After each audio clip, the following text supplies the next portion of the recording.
Üdvözöllek benneteket a Promis Kft. Idei első EH-s napokat bemutató webináriumán. Örömteli megerősítés, hogy 100-nál is jóval többen kíváncsiak vagytok biztonságfókuszú rendezvények hátterére, mivel ezek élményt adó, de közben összetett több szakterület tudományos hátterét, tapasztalatait összesűrítő programok, természetes, hogy kérdéseket, dilemmákat is generálnak. Ezek megoldásában, a döntés előkészítés, tervezés belendítésében fognak segíteni előadóink. Előjáróban viszont még szeretnék veletek megosztani néhány technikai információt. Ha nem gond, az egyszerűbb kommunikáció kedvéért tegező formában folytatjuk a programot. És a webinárium platformjából adódik, hogy képpel, hanggal, névvel nem jelentek meg a felületeken, de előadóinkat mindenki láthatja, hallhatja. Ha kérdésetek van az elhangzottakkal kapcsolatban, kérlek, írjátok a kérdés-válasz vagy chatmezőbe, előadóink reagálni fognak az előadásokat követően. Az összetettebb kérdéseknél viszont előfordulhat, hogy később írásban válaszolunk, de ezt mindenképpen jelezni fogjuk. Ha technikai okok miatt valaki esetleg kilép vagy kiesik a webináriumból, a regisztrált vendégként vissza tudtok lépni. Mielőtt azonban belekezdünk, még szeretném gyorsan bemutatni a mai program előadóit. Így köszöntöm körünkben a Promis-től Megyeri Balást, projekt- és üzletfejlesztési vezetőt, Bakos Ivett, EHS program és ügyviteli vezetőt, és végül, de nem utolsó sorban Rajkovics Zoltán, EHS program koordinátort. Én Gedeon András vagyok, EHS tanácsadó, egyben a mai nap moderátora. Elsőként Megyeri Balázsnak adom át a szót, aki többek között azt mutatja be, hogy vajon milyen helyzetekre kínálhatnak megoldást az EHS napok, illetve mikor hatékonyak egyáltalán. Ehhez azonban a ti közreműködésetekre is szükség lesz, amihez kérlek készítsétek elő a mobiltelefonjaitokat, ha már interaktív programokról van szó. Úgyhogy öveket becsatolni, telefonokat elő, Balázsi a mikrofon. Köszönöm szépen, András, hogy átadtad a szót, és csak megerősítve, amit mondtál, mostan itt az idő, hogy mindenki előkapja a telefonját, és legyetek szívesek, olvassátok be a képernyőn látható QR kódot. Úgy látom a reakciókból, hogy már többeknek sikerült.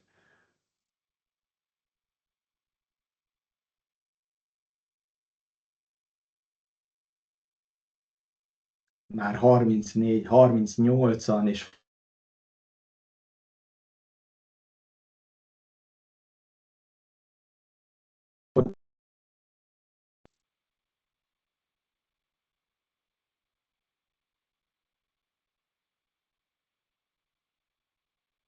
Aki már belépett, nyugodtan próbálja ki, vannak ott különböző kis ikonok, emojik, és azokra kattintva lehet küldeni jeleket.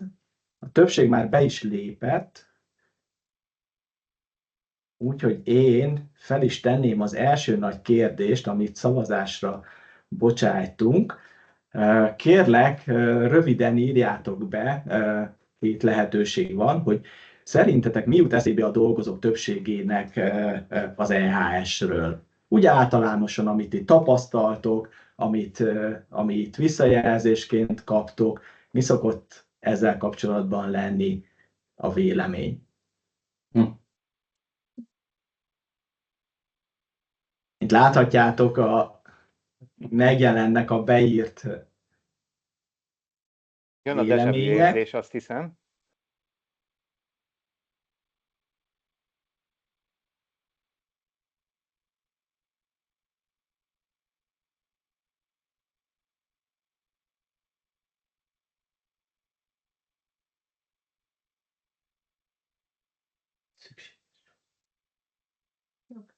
Szuper, egyre csak gyűlnek ezek a vélemények, és hát a szófelhőről azt érdemes tudni, hogy amit a legtöbben írtatok, ami a leghangsúlyosabb, azok a szavak jelennek meg a legnagyobb méretben, Természetesen a munkavédelem, biztonság azért előjön, de nagyon sok olyan negatív gondolat is, mint hogy kötelező, meg hogy szabályok, nyűg, akár ami elsőnek bejött a rozsarú, ez egyből felkeltette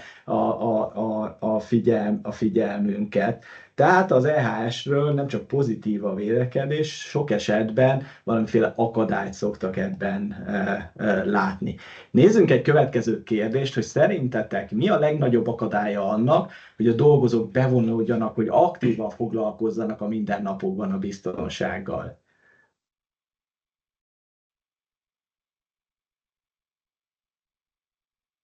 Hasonlóképpen várjuk a válaszokat.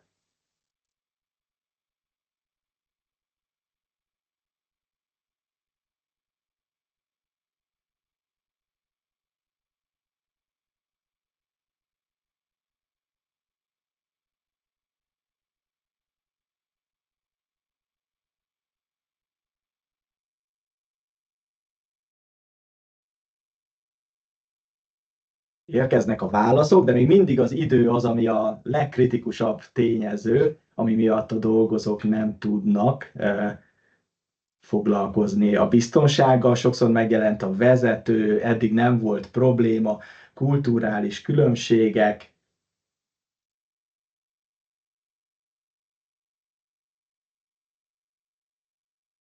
Várunk egy kicsit, aki még esetleg gépe, nem értik a szerepüket,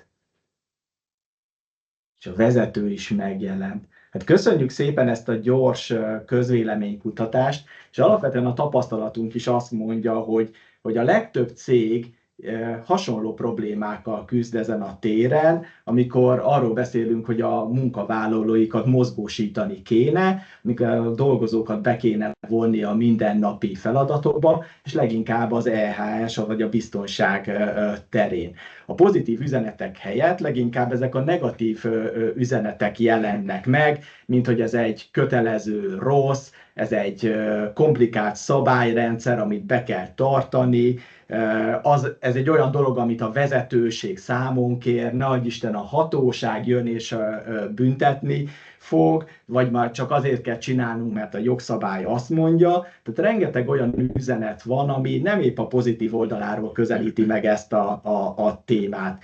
És hogyha ebbe belegondolunk, és ránézzünk a Bradley kultúra modellre, a Bradley görbére, akkor ezek a negatív vélemények alapvetően hát itt ennek a kulturális fejlődésnek a bal oldalára koncentrálnak, tehát sokkal inkább a reaktív és a függő kulturális állapotot írják le, ahol a külső motiváció a fő hajtóerő, azért csináljuk ezt a dolgot, mert hogy muszáj, mert hogy kell. Viszont mindemellett sok cég, és gondolom köztetek is van sok ilyen, célul tűzte ki azt, hogy szeretne eljutni a független fázisba, vagy nagy Isten az egymástól függő fázisba, szeretne ott a középen található kulturális választóvonalnak a jobb oldalára átkerülni. És hát ezzel kapcsolatban van egy népszerű és modern aforizma, amit Albert Einsteinnek tulajdonítanak, de hát erről lehet vitatkozni, hogy ez most téves vagy nem téves. Méghozzá az, hogy hát azokat a problémákat nem oldhatjuk meg ugyanazzal a gondolkodásmóddal, amellyel megteremtettük őket. Hát most nem pontosan idéztem, de hogyha ezt lefordítjuk az EHS nyelvére, és a kultúra nyelvére, akkor a függő szintnek a problémáit, azokat nem fogjuk tudni ugyanazokkal az eszközökkel, nem fogjuk tudni ugyanazokkal a módszerekkel megoldani, mert csak ugyanabból csinálunk többet, és a hatás az csak fokozódik, de nem lesz más, nem várhatunk el más eredményt. És hát, hogy miben tud segíteni az EHS nap, mi pont ezt tűztük ki célul, és ez az a terület, amiben vezetőként a segítségünkre lehet, hogy új megvilágításba helyezi az EHS-t, a kötelező rossz helyett egy tapasztalat alapú közösségi élményen keresztül a pozitív oldaláról tudjuk megközelíteni a témakört. az elmúlt évek során eléggé hosszú listát tudtunk összeállítani arról, hogy milyen eszközök és módszerek állnak vezetőként a rendelkezésünkre, milyen eszközökkel, módszerekkel operálnak leginkább a cégek, és hát azt arra kellett rájönnünk, hogy van ebből rengeteg, akár 100-as nagyságrendű is, de viszonylag kevés az olyan, ami alapvetően a teljes szervezetet átfedné. Beszéljünk akár az operatív funkciókról, operátorokról, vagy beszéljünk akár a felső vezetőkről, és amiben tud segíteni nekünk még az EHS-nap, az az, hogy függetlenül attól, hogy éppen a szervezet melyik szintjén helyezkedünk el, legyünk akár a felső vezetésben, vagy akár az operátori szinten, a teljes populációt átöleli, és a teljes populációban a pozitív oldaláról közelíti meg ezt a témát. Ahogyan a főcímünkben is elhangzott, hogy ez a munkavállalóknak élmény, és a vezetőknek eredményt biztosít, mert hogy a kultúraépítésnek az egyik fő eszköze. Ugye mindenkihez el tudjuk ezáltal juttatni az üzeneteinket, függetlenül attól, hogy hol helyezkedik el a szervezetben, függetlenül attól, hogy vajon ki van-e téve az adott kockázatnak, vagy sem. És hát akár a képen is látható, hogy az egyes programok, legyen szó például akár egy eles és elbotlás kampányról, amikor mind a vezetők, mind a munkavállalók a saját bőrükön megtapasztalják, kipróbálva azt, hogy az az adott veszélyforrás hol jelentkezik, milyen formában, mit érzünk akkor, amikor bekövetkezik a baj, függetlenül attól, hogy hol vagyunk a hierarchiában, jön az aha érzés, és sokkal könnyebben átmennek azok az üzenetek, hogy vajon miért is kell mondjuk munkavédelmi cipőt hordani, miért fontos, hogy a megfelelő legyen kiválasztva, és ott helyben meg is tudják azt tapasztalni, látják a máskor, milyen az, amikor egy munkavédelmi cipőben megy végig az illető a pályán, vagy milyen az, amikor a hétköznapi utcai cipőnkben próbáljuk meg leküzdeni az akadályokat. Maga az EHS-nap még abban tud segíteni, hogy a fókuszt átirányítja erre a témakörre. Biztos ti is tapasztaljátok, hogy a mai világban rengeteg információ ér minket, és ez nem csak a hétköznapi életünk során van így, hanem a munkahelyen is. A különböző üzenetek azok egymással vetélkednek, és hát egy ilyen rendezvény, egy ilyen esemény az lehetőséget ad arra, hogy kiemelkedjünk ebből a munkahelyi zajból, a sok-sok kommunikációs zajon felül kerekedjünk.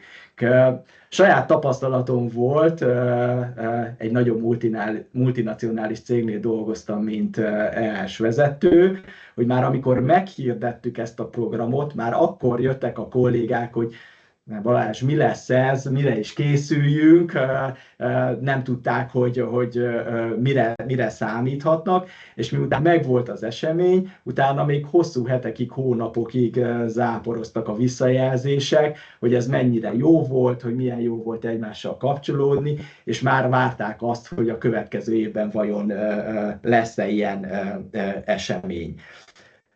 Meg is tudja mutatni az EHS teljesítményt, amellett, hogy fókuszba helyezi, mert legyen szó akár külső elvárásról, tehát mondjuk a cégcsoport elvárásáról, hogy ezt most meg kell rendezni, mert éppen itt van a világnapja, vagy mindenhol a cégen itt van, vagy legyen szó akár belső elvárásról, ezeknek a programoknak a megrendezésén nagyon jól tudja támogatni. Segítségre van még a kapcsolatépítésben, mert hogy ez egy olyan rendezvény, amin tényleg mindenki részt tud venni, és tud rá kapcsolódni. Szintén saját tapasztalat, hogy egy ilyen rendezvény után azt a visszajelzést adják a kollégák, hogy de jó volt megismerni az éppen más szervezet, vagy másik osztályon dolgozó kollégákat, akikkel eddig csak, bár egy kerítésen belül, egy telephelyen dolgoztak, csak e-mailes levelezést váltottak, nem tudták hozzá arcokat kötni, és ez egy lehetőség arra, hogy megismerjék a másikat, megismerjék, hogy ő nekik milyen a hozzáállásuk akár az EHS-hez. Hogyan tudja vagy megmutatni a színesebb arcát? A mi szakmánk azért ez egy multidisciplináris szakma, ami azt jelenti, hogy aki munkavédelmi is, az általában egyben orvos is, jogász is, takarító és pénzügyes, és még lehetne sorolni, hogy mennyiféle szakmához kellene, hogy értsük, hogy ezt a teljes spektrumot le tudjuk fedni, és ezekkel a programokkal ezt is be tudjuk mutatni, hogy ez nem csak egy aktatologatásról vagy dokumentáció kezelésről szól, nem csak azzal kapcsolatban lehet vele találkozni, hogyha éppen történt egy baleset és valamiféle negatív esemény történt, hogy akkor jön a rossz zsaru, ahogy ott a szófelhőben lehetett látni, hanem sokkal inkább azt a mindennapi munkát, azokat a kihívásokat, azokat a problémákat, és azt a sokrétűséget is be lehet mutatni, amivel egy EHS csapat, amivel a szakma mindennapokban találkozik. És hát az egyik nagyon nagy előnye, hogy más perspektívából, más szemszögből is meg tudunk mutatni vele dolgokat. Az oktatások terén ugye nagyon nem mindegy, hogy elmondjuk-e valakinek, hogy mik a kötelezettségei, például egy esemény jelentéssel kapcsolatban, hogy az egy kötelező, jelenteni kell a kvázi eseményeket, a baleseteket meg pláne, vagy akár egy játékos programon keresztül, itt a kép jobb oldalán pont egy ilyet láttok, tudjuk szemléltetni a munkavédelemben használatos elméleteket, Heinrich Domino elméletét, és a dolgozók saját tapasztalat, saját élmény alapján tudják elhelyezni, és magukat beletenni ebbe az egész rendszerbe, megértve azt, hogy egy esemény láncolatban, ami egy balesethez vezet, vajon az ő szerepük hol van, és itt értik meg igazán, hogy a legkisebb tett is, a legkisebb dolog is mennyit számíthat egy baleset megelőzésében. Tehát ezek az interakciók, ezek az élmények, és ez a fajta csapatmunka segíti azt, hogy elérjük a csapat célokat, és vezetői oldalról is támogatást kapjunk.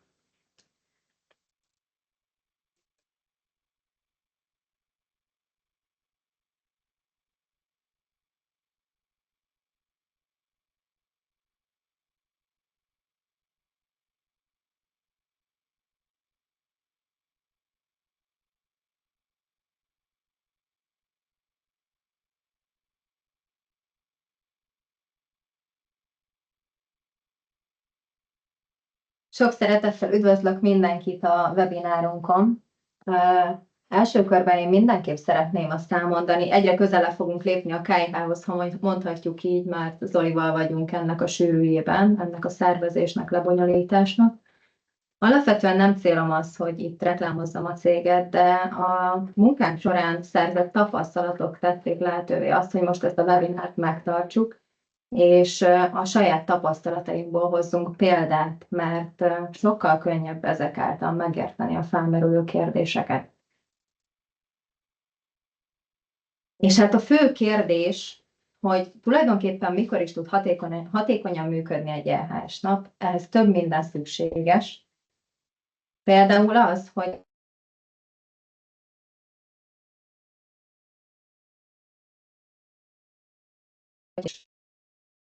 vállalatnak a működésére, a kockázatokra, a kultúrájára építeni egy-egy programot és tartalmat. Tehát nem konzerv típusú programokat odavinni, hanem kicsit ezeket átszabni a cég arculatának megfelelően felépíteni. Ugyanolyan fontos az, hogy a csoportnak megfelelően, csoportoknak, résztvevőknek megfelelően adjuk elő, vigyük ezeket a programokat, mert nem mindegy, hogy kihez szól. Teljesen más az irodában dolgozó kolléga és a karbantartáson dolgozó kolléga szempontja, szemszöge teljesen máshogy tud kapcsolódni egy-egy témához. Mindenkinek úgymond a saját felkészültségi szintjén kell ezeket a programokat elvinni, hogy minél inkább befogadhatóak legyenek. Tehát ilyen szempontból is érdemes egy kicsit ezeket szétszórni, szortírozni. Áttörjük az ellenállást, és hát a kíváncsiságot használjuk leginkább itt a kulcsnak ehhez, mert nem csak előadást viszünk, nem csak prezentációt viszünk, hanem kipróbálható élményalapú elemeket viszünk, és előttük zajlik minden. Itt képnek, vagy példának hoztunk egy képet, és hogy mi az összefüggés itt a pálcikás jégkrémek és a kis tűzgolyó között. Itt pont ez a lényeg, hogy voltunk egy fagyigyárban LH-s programot tartani, és senki sem gondolt arra, hogy a porrobbanás témája például a cukor véget így mennyire erőteljes hangsúlyt kap. Egészen addig még meg nem mutattuk nekik, hogy hogyan tudjuk berobbantani ezt a finom cukorport, és ezzel már közelebb tudunk kerülni ilyenkor a hallgatósághoz, és emlékezetessé tesszük, áttörjük ezt az ellenállást, mert a saját szemükkel tapasztalják meg azt, hogy hogyan is zajlik ez a való életben. Ugyanúgy ehhez kapcsolódik az, hogy kétoldalú kommunikációra építünk. Itt megint csak azt tudom mondani, hogy nem előadni kell, nem egy prezentációt kell villantani a kollégáknak, hanem párbeszédre kell őket késztetni. Tehát kérdések, beszélgetések, bevonjuk őket játékos feladatokkal, és ezáltal megpróbáljuk a figyelmet fenntartani. Nem hagyunk ki senkit. Ez egy nagyon fontos összetevője egy hatékony EHS napnak, programnak. Itt arra gondolunk, hogy érdemes minden programot úgy szervezni, hogy a lehető legtöbb kollégát elérjük. Ha szükség van arra, hogy műszakokat érjünk el, saját példánkból tudok erre is hozni egy korábbi esetet.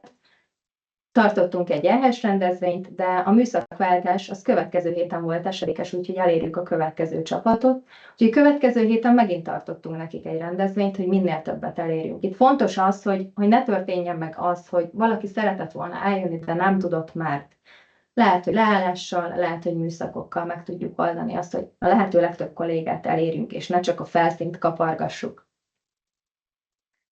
Külsősök bevonásával lehet erősíteni ezt az elfogadást. Azt tapasztaljuk sok-sok ilyen program során, hogy sokkal könnyebben fogadnak el egy külső nézőpontot. Tehát ha azt nézzük például bennünket, mert nem a megszokott EHS kollégától hallják a programot, az előadást, nem tőle látják, hanem egy új szemszögből, egy új látáspontból visszük el nekik egy új emberként mindezt. És kicsit így valahogy elfogadóbbak az emberek. És hát ami a legfontosabb, hogy minden esetben szakértőkkel, szakemberekkel érdemes ezeket a programokat megtartani, akik valóban jártasok az adott területben, tehát hogy nem betanított szövegek, nem leírt programok, amiket megtanítunk a diákmunkásoknak, az animátoroknak, hanem érdemes minden esetben olyan szakértőt odavinni, hogyha felmerülő kérdés van, akkor hitelességgel tudja azt elmondani, egyrészt azt a programot, másrészt pedig lehető legtöbb kérdésre tudjon válaszolni, és erre mi is próbálunk minél inkább figyelni. És hát közeledve a KH-hoz, mert most megnéztük azt, hogy mikor hatékony, vagy hogyan tud hatékony lenni egy EHS nap, de aki már próbált ilyet szervezni, szerintem az megtapasztalta, hogy mennyi falba lehet beleütközni, mennyi probléma van, mennyi mindent kell megoldani, mennyi feladat van, mivel jár egy szervezés, egy lebonyolítás, megint mit felejtettünk el, mi maradt ki, mit kell megrendelni. Így a tapasztalatunkkal próbálunk egy kis segítséget adni, és eligazodni ebben az EHS nap útvesztőben, hogy a célt megpróbáljuk elérni. Úgyhogy hát nézzük meg ezeket a kérdéseket, amik legtöbbször felvetődnek egy ilyen szervezés folyamat során. A legfontosabb kérdés, még mielőtt közelebb lépünk, hogy mégis milyen formában lehet megszervezni ilyen programot, és hát a lehetőségek tárháza az hatalmas, mert nem csak dedikált EHS-ban napban lehet gondolkodni, hanem akár egy hétben programsorozatban, ahogy korábban is említettem, akár műszakok elérése véget megcsinálhatjuk azt, hogy csinálunk több napot, vagy egy programsorozatot, vagy összevonjuk más-más programjainkkal. Lehet ráépíteni valamire. Balázs is említette, hogy akár egy környezetvédelmi nap köré, vagy bármilyen téma, ami számunkra fontos. A képen például egy családi nap is látható, ahol megpróbálunk olyan programokat vinni, itt egész konkrétan egy madáretető készítés történik, hogy ezeket a felnőtteknek, gyerekeknek szóló programokat kicsit összehangoljuk. és volt már olyan is, hogy online megpróbáltunk tartani, angolul, magyarul, ez is gond nélkül lezajlott. Nyilván ez inkább irodai környezetben működik, de ebben a formában is megvalósítható.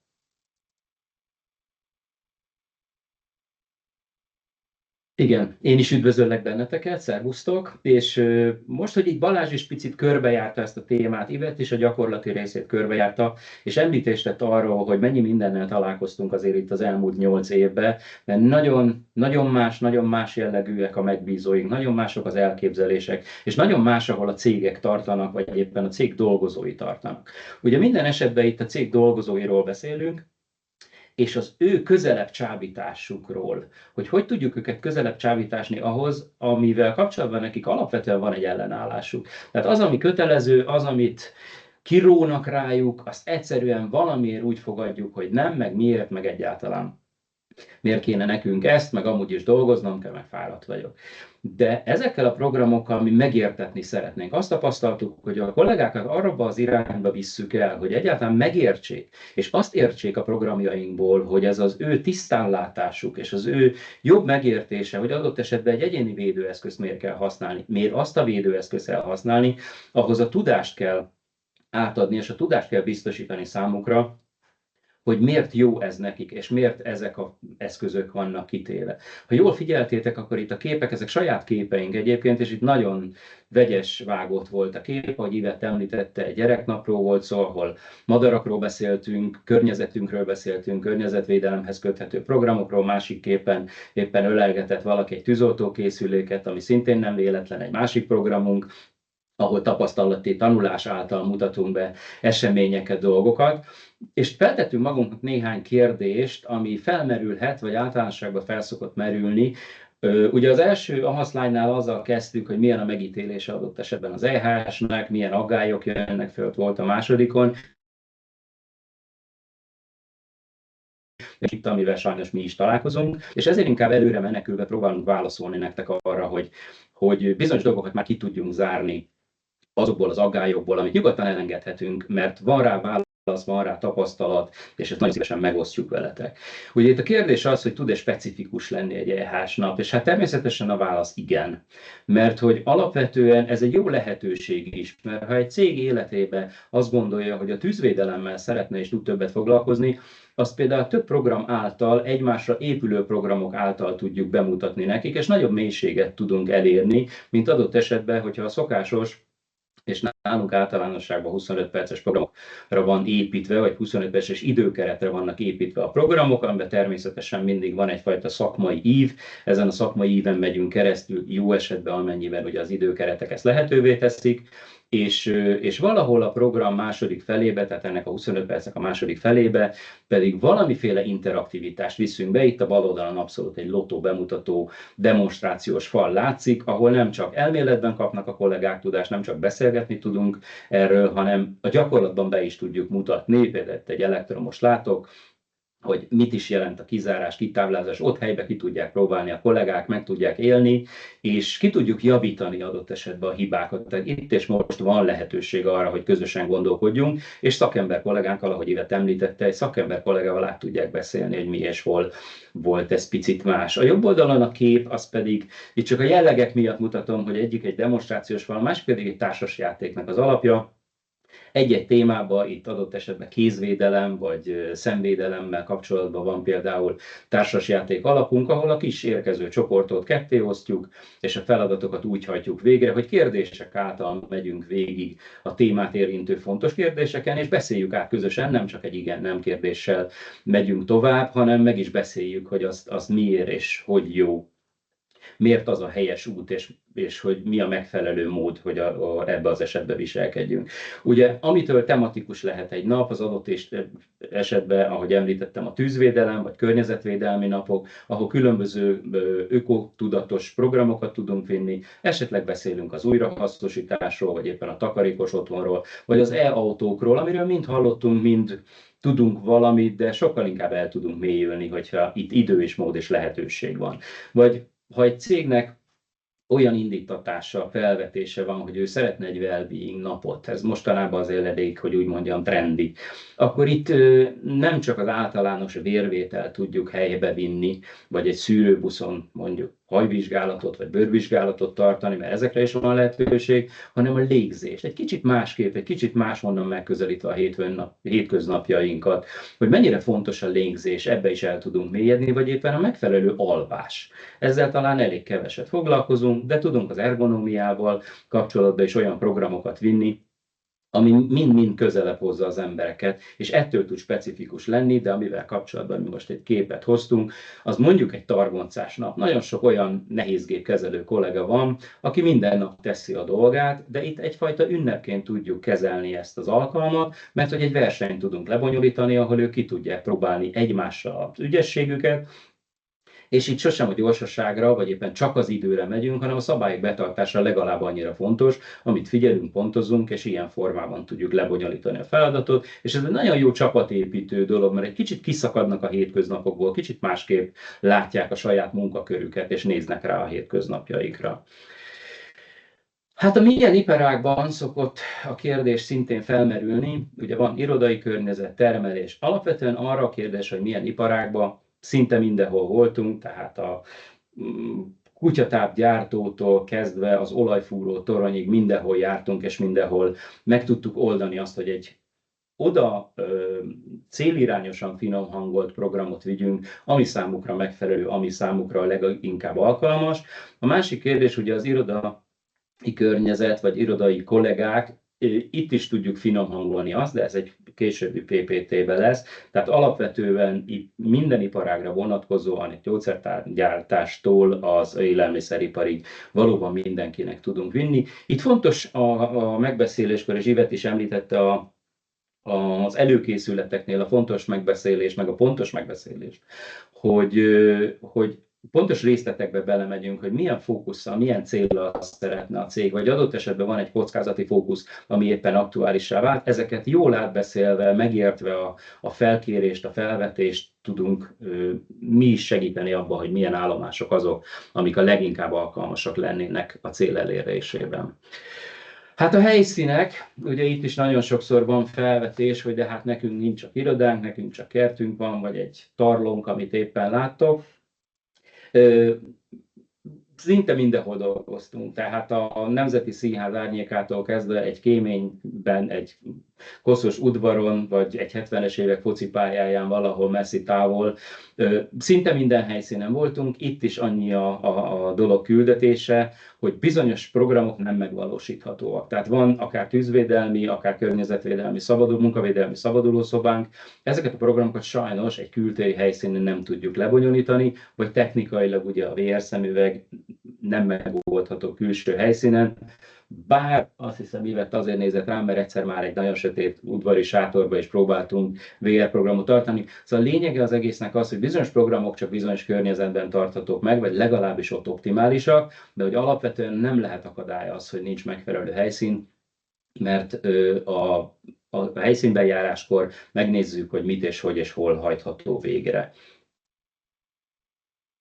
Igen, következő ilyen általános és örökérvényű kérdés, a hány fővel, mennyi fővel szervezhető meg. Nekem kis csapatom van, nagyon nagy csapatom van, hogy tudjuk megoldani.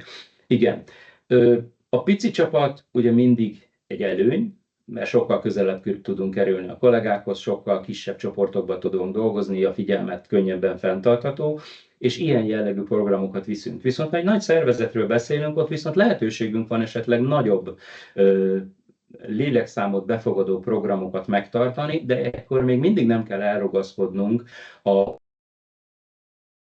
a szakmától, mert hogy alapvetően a Titanic programunk például valami ilyesmi, ahol megnézzük azt egy svájci sajtmodellen keresztül, vagy a svájci sajtmodellen keresztül, hogy alapvetően a balesetek nem egy és egyetlen okból adódnak, hanem hanem egy folyamat végén következik be a baleset. És ezt egy hosszabb, nagyobb előadáson, akár 40-45 perces előadáson, ahol jóval több embert tudunk befogadni, és tudunk mozgósítani, tudjuk megtartani. Tehát alapvetően különböző típusú programokat tudunk vinni a különböző méretű csapatokhoz vagy szervezetekhez. Itt akár előadásokba gondolkodhatunk, ismert vagy jól ismert, celebritások, vagy nevezzük inkább talán ismert embereknek, akiket adott esetben bevonunk és előadásokat tartunk.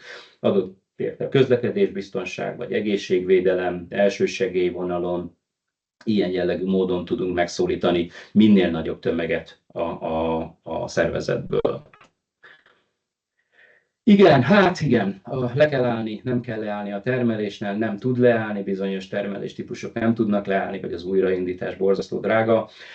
Hát a szabad nap az mindig egy előnyösebb, hogyha ezt egy olyan dedikált napon tudjuk megtartani, ahol mondjuk karbantartás van a cég életében, és csak erre tudunk figyelni, és itt aztán abszolút tud működni azt, hogy a rosszsarúból valahogy jó zsarúvá tudunk válni, hiszen ezen a napon a fókusz a munkavédelmen van, olyan programokat, olyan eseményeket tudunk vinni, ami egy élmény, ami egy egészen más fókusz, mint ami a hétköznapokat, a kollégákat élni, olyan dolgokat tudnak kipróbálni, amihez adott esetben nem tudnak hozzájutni.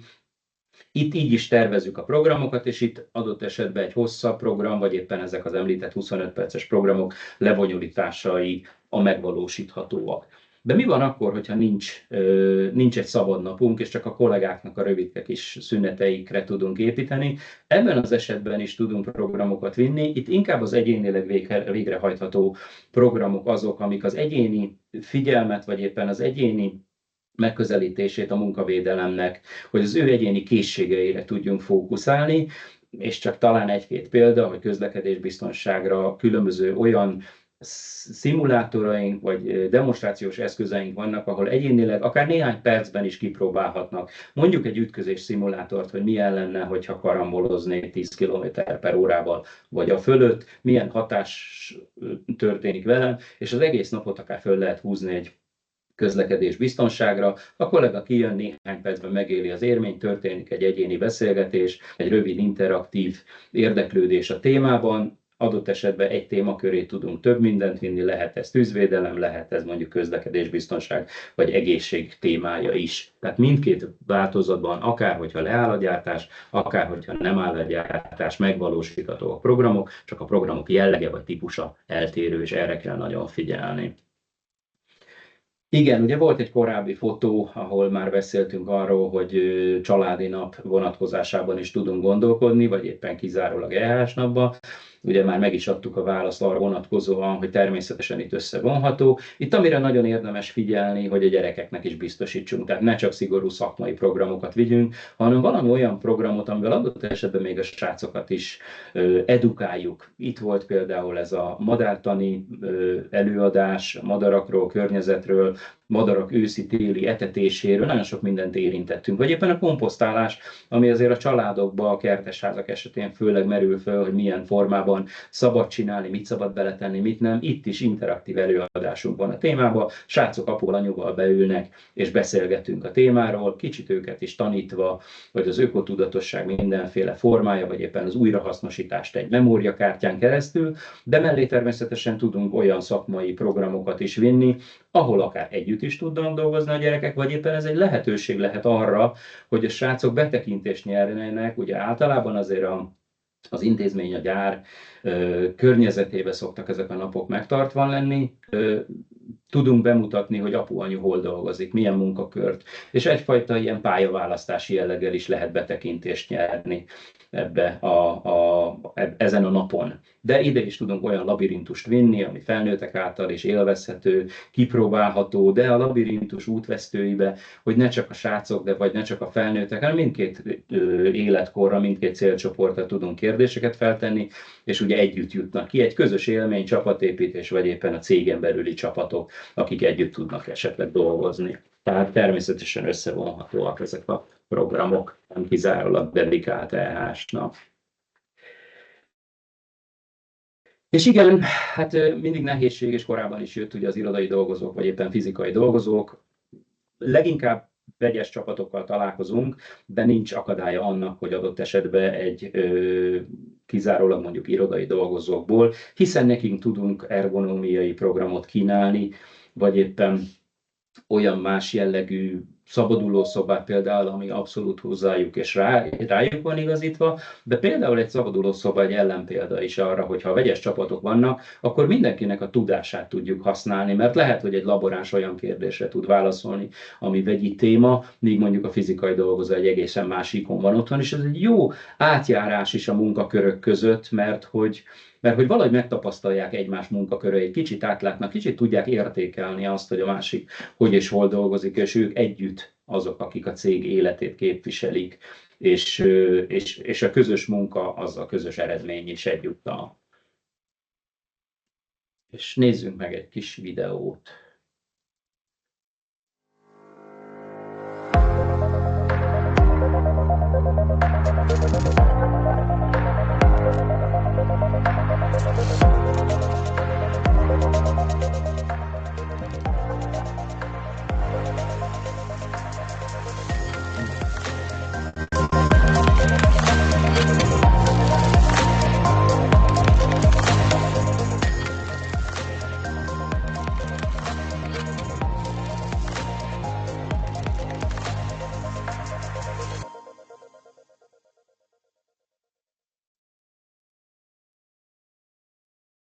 Igen, és hát visszatérve itt egy videó után innen szép nyelre, de hát folytassuk, hogy tulajdonképpen hogyan is néz ki mindez a valóságban. Nagyon sok témát, nagyon sok kérdést már érintett Zoli, ahogy itt elkezdte csoportokra bontani a kérdéseket.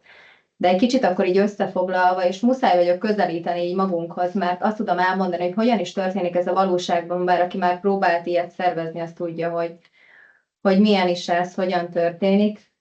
Nagyon fontos, és ezt mi is így szoktuk csinálni, nem egy sablon programkatalógusunk van, amiből választ a partner, és akkor tessék, itt van, ennyi, visszük.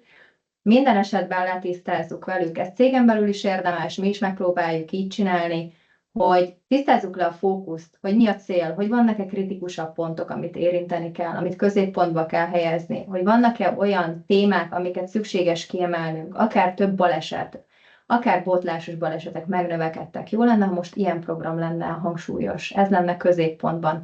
Ez mindenképp érdemes, vagy akár az, hogyha mondjuk egy tematikus napot szervezünk, építsünk egy munkavédelmi világnapra, hogy most ez, vegyesen, de csak munkavédelmi témájú programok legyenek. Tehát első körben mindenképp fontos ezt letisztáznunk.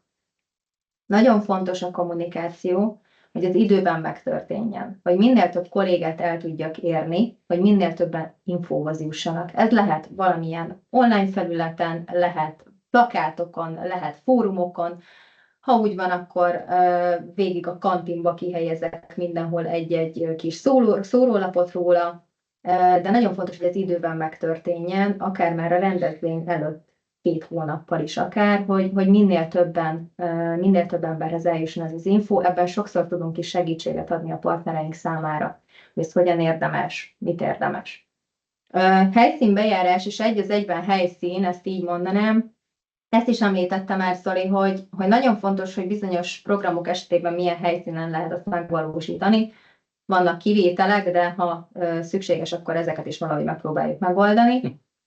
Mi elmondjuk, hogy egy-egy programnál mire érdemes figyelni. Akár helyszín, méretigények, felszerelés, legyen áram közelben, legyen vízvételi lehetőség, fedett legyen, ne legyen, milyen belmagasság autóval oda tudjunk-e menni, nagyon fontosak, és el is mondjuk ezeket, sőt, még le is szoktuk írni ajánlatba, mindenhova feltüntetjük többször. De még egy plusz segítséget nyújtunk azzal, hogy a program előtt nagyjából 1-2 héttel kimegyünk, és bejárjuk a helyszínt, hogy a partner mit választott, majd sok esetben, és hát szoktunk is oda mosolyogni, megmondjuk, hogy miért nem jó az, amire úgy gondolta, hogy jó lesz, és nagyon sokszor van az, hogy észreveszünk egy-egy olyan helyszínt, amire nem gondolta megrendelő, teljesen más szemszögből közelítjük meg, és hát azt mondhatom, hogy nem volt még olyan, hogy ne, mert ahogy Zoli is említette, lehetetlen helyszíneken is, a bicikli tárolótól kezdve mindenhol valósítottunk meg programokat, úgyhogy meg fogjuk találni a tökéletes megoldást. Eszközigény, ez lehet, hogy az ember nem is gondolná azt, hogy mennyi minden kell, főleg egy interaktív programhoz, Alapvetően, mivel nem előadásokról van szó, egy igazán élménydús EH-s program az arról szól, hogy minél nagyobb élményt adjon, tehát sokszor nagyon nagy eszközigényű egy program. Itt ezt a terhet is próbáljuk levenni a partnerek válláról azzal, hogy minden eszközt mi viszünk. Nagyon-nagyon minimális az, amit kérünk. Aki már próbált ilyet szervezni, lehet, hogy menet közben rájött, hogy mennyi mindent kell még megvenni, beszerezni, a boltba elmenni és társai. Amit mi kérünk, az tulajdonképpen abban úgymond ki is fullad, hogy legyen ott áramvételi lehetőség, vagy kérünk szépen egy elosztót, hogyha van, vagy egy projektor, jól jönne még, de egyébként mindent mi viszünk a programjainkhoz. Lebonyolítási formák, hát ez mondjuk úgy, hogy sok mindentől függ, mert nem mindegy, hogy a cég le tud állni, nem tud leállni, szabad nap vagy sem, de többféle megoldás létezik erre. Lehet, hogy csoportosan szervezem meg, de lehet, hogy egyéni lesz. Lehet, hogy kötelező mindenkinek, mert tényleg leáll az egész cég, és mindenkinek ott kell lennie egy dedikált munkanap keretein belül. Az is lehet, hogy fakultatívan jelentkezni lehet, vagy akár nem is jelentkezés, csak aki eljön a program előtt, az megáll és megnézi, vagy ezeket lehet vegyíteni is. Lehet, hogy elindítunk kötelező programokat, és mellette futnak fakultatívan is, amit meg lehet látogatni. Tehát többféle megoldási módszer van erre. Időkeretnél alapvetően a programokról azt szoktuk, a mi programjainkról például azok 25 percesek, és hogy ezzel a legkönnyebb úgymond kalkulálni, de nagyon sokszor valakinek csak 5 perce van, vagy valaki egy órára ki tud jönni, és ezzel sincs semmi probléma, mert ennek megfelelően lehet alakítani a programokat, hogy valakinek tényleg csak 5 perce van, valaki pedig akkor rá tudja szállni az idejét, és ki tud jönni. Az útlevél és ajánlatok, ajándékok, bocsánat, amikor több programunk van, vagy több programot tart a cég, akkor szoktuk ajánlani, hogy egy-egy ilyen útlevéllel, menetlevéllel színesítsük ezt az egészet, mert egyrészt belerak egy élményt, hogy ha elmegy a résztvevő egy állomásra, akkor egy pecsétet gyűjt, vagy egy aláírást, hogy ő ott azon részt vett. A másik pedig az, hogy ezeket ajándékokhoz is lehet kötni. Ami azt jelenti, hogy ha nincs is ideje mindet végignézni, akkor azt mondjuk neki, hogy 8-ból például, ha 4 programon részt vett, akkor már egy kis ajándékot tud kapni, vagy akár egy sorsolás keretein belül részt vett nagyobb ajándékért egy-egy versenyben. Visszamérés, itt, amit ezzel szeretnénk így mutatni, mondani, lehetőség van arra, és mi ritkán szoktunk vele találkozni, de egyébként nem egy elvetendő dolog, hogy első kézből kapjunk visszajelzést, akár egy QR kódos leolvasással napközben a kollégák, ha le tudják olvasni, rögtön tudnak szavazni, vagy egy kérdőív kitöltésével, és első kézből kapjuk meg azt, hogy mi volt jó, mi tetszett, mi az, ami változtathatnának. Természetesen anonim módon mehetne mindez, és megkapjuk a tényleges visszajelzéseket azoktól, akik részt vettek ezen a programon, ezeken a napon. Hát ez a technikai háttér, de sokszor a kérdés igazából nem is az, hogy hogyan mérjük vissza az eredményeket, hanem az, hogy egyáltalán sikerült-e áttörni ezt a kezdetleges dolgozói közönyt, és mi is gyakran találkozunk természetesen ilyennel. És igen, áttörhető, de nem szabályokkal, és nem még több szabállyal, hanem több bevonással. És ezért is írtuk így, hogy ez nem fal, inkább csak egy ajtó, és hogy meg kell találni ezt a kulcsot, ami ezt nyitja, ezt az ajtót. És ezekkel a játékos, élménydús, interaktív programokkal van erre lehetőség, és igen, saját képeket hozunk, tehát, hogy nem beállítjuk a kis színészeinket, hogy nevetgélj nekünk. Tényleg át lehet törni, meg kell találni azt a kulcsot, azt a módszert, azt az irányt, hogy ez sikerüljön. És teljesen más az, amikor valaki kipróbálhat valamit, egy olyan helyzetbe kerülhet, hogy nála a döntés, nála a feladat, nála a lehetőség, és sokszor ez a közöny egyből átfordul kíváncsisággá. És én példát szerettem volna ehhez hozni. Volt egy nagyobb üzemben tartottunk EHS napot, EHS rendezvényt, és leesésvédelem volt a téma, hatalmas nagy előadóterem, projektor, vászon, laptop, hát egy tipikus ilyen oktatás, előadás terme.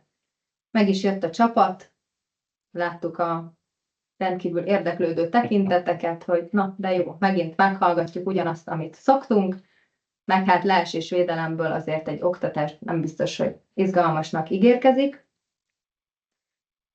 De előkerültek a VR szemüvegek, és előkerült egy izgalmas VR program, és lehetett látni azt, hogy már kicsit változott a hozzáállás, hogy nem, mi nem egy prezit fogunk mutatni, hanem valamit ki kell próbálni.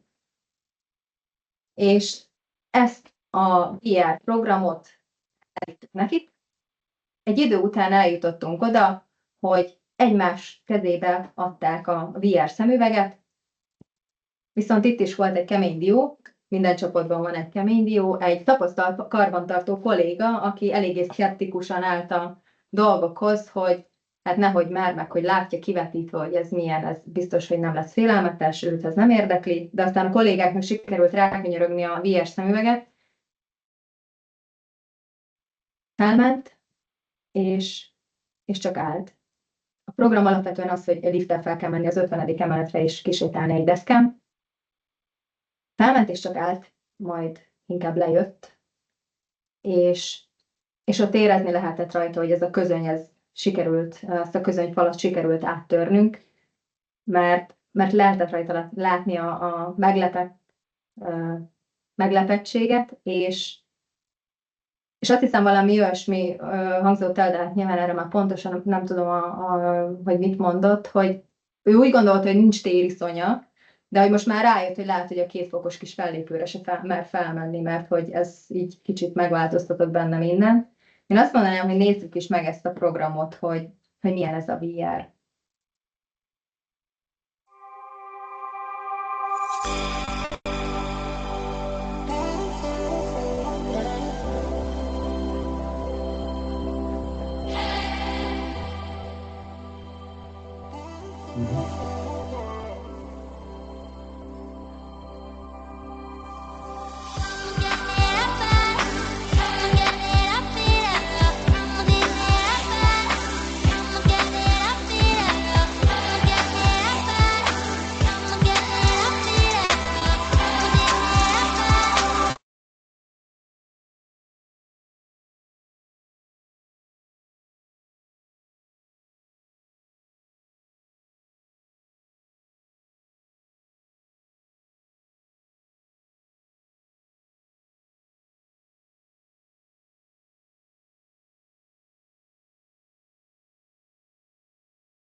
Igen, és itt a kollégák finoman jelezték, hogy ideje lenne belehúznom a történetmesélésbe, de hát akkor gyorsan tovább is lépnék, hogy hogyan áll is fókuszba az EHS területet, hogyan találkoznak velünk a kollégák, jut eszébe az elején lévő válaszok elég sok mindent elárultak nekünk, hogy mit gondoltak, mi az első reakció, és ez nem hiába van, mert mikor találkoznak velünk, ha rászólunk, hogy vegyél fel a szemüveget, hogyha jön egy audit és szaladgálunk, miért a mérgezett tegerek, hogy mindig ott vagyunk, hogy szabályokat hozunk, hogy betartatjuk, hogy szankcionálunk, úgyhogy ezek vagyunk mi, de ne ezek legyünk mi, mert ha ilyen izgalmas programokat viszünk, akkor nem úgy jön szóba majd az EHS, hogy na, aki rám szólt, vagy aki a szabályokat mondja, hanem úgy, hogy aki ezt a programot hozta nekünk, aki miatt kipróbálhattam ezt vagy azt a szimulátort, és ekkor kerülünk igazán fókuszba, amikor ilyen témák miatt kezdenek el beszélni rólunk, és ugyancsak egy kicsit magunkra utalva, mi sok esetben visszatérő csapat vagyunk a partnereinkhez, évről évre megyünk ugyanahoz a céghez sok esetben, és megjegyeznek bennünket, és egy év távlatában emlékeznek, hogy ki milyen programot tartott, ki hol volt, kivel hol találkoztak. Úgyhogy én azt mondanám nektek, hogy nézzük meg, hogy tulajdonképpen mi az, ami ilyen benyomást tud tenni egy kollégában.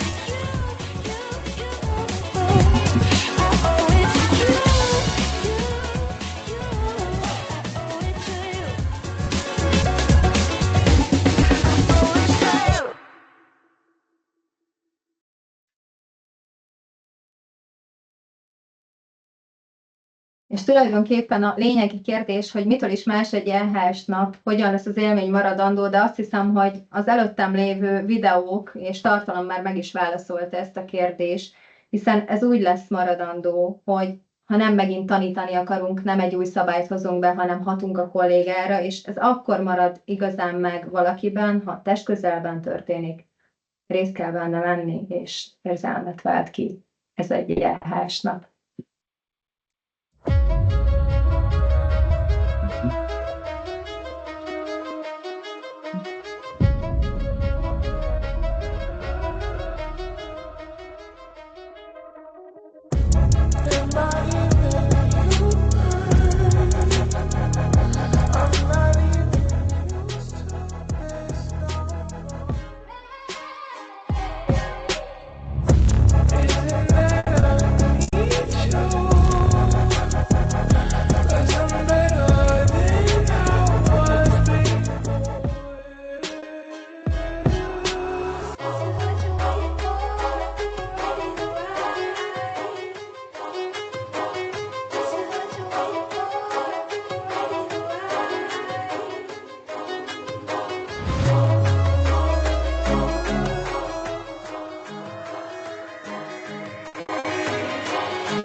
Jaj, nagyon nehéz abba hagyni. Egyszerűen nagyon szeretjük, amit csinálunk, nagyon élvezzük, amit csinálunk, de tényleg itt a kollégák már jelezték, hogy vége, és bennünk még nagyon sok minden van, és ahogy mi is nézzük a videókat, jönnek fel újabb ötletek, javaslatok, gondolatok, hogy miket tudnánk még megosztani, de ha véletlen valakinek felkeltettük a figyelmét, akkor megtaláltok bennünket az alábbi EHS vagy weboldalakon, illetve a programfüzetünk, ami most már nagyjából 120, de folyamatosan bővítjük a programot, megtaláljátok ezen az elérhetőségen, a promise.hu oldalon. Keressetek bennünket, örömmel, szívesen, kötelezettség nélkül segítünk nektek.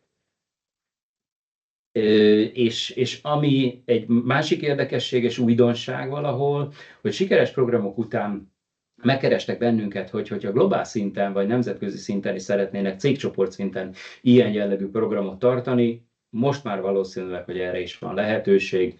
Kitettük a lábunkat a nemzetközi piacra. Ha ez ügyben valaki érdeklődne, akkor nyitottak vagyunk a dologra. És át is adnám a szót Andrásnak.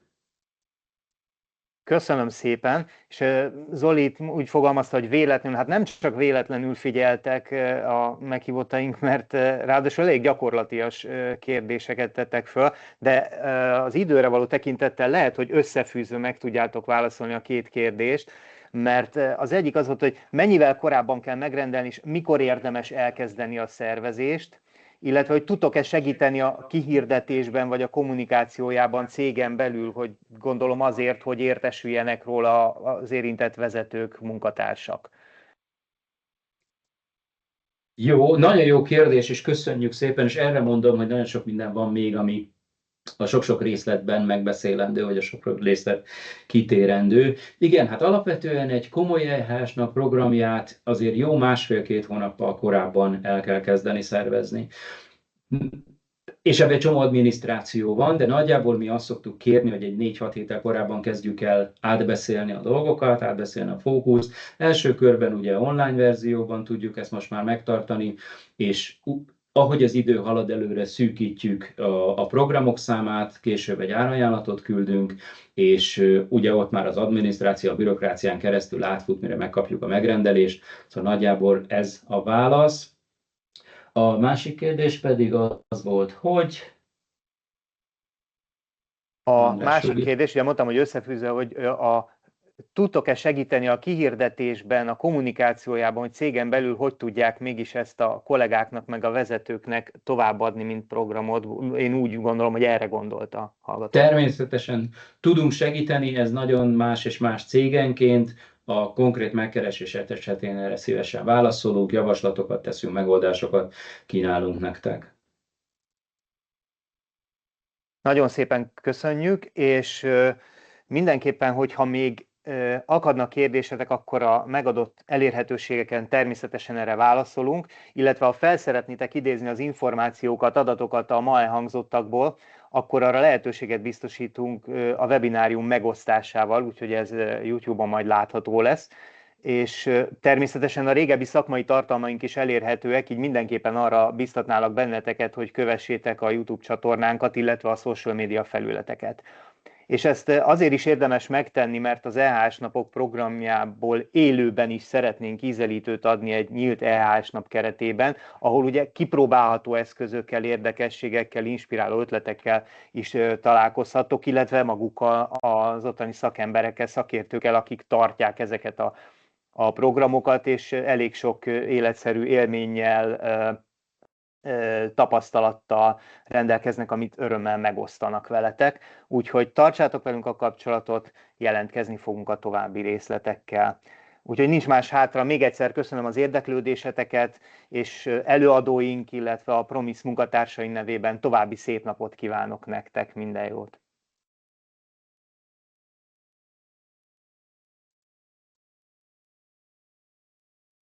Köszönjük! Szervusztok! Sziasztok! Sziasztok!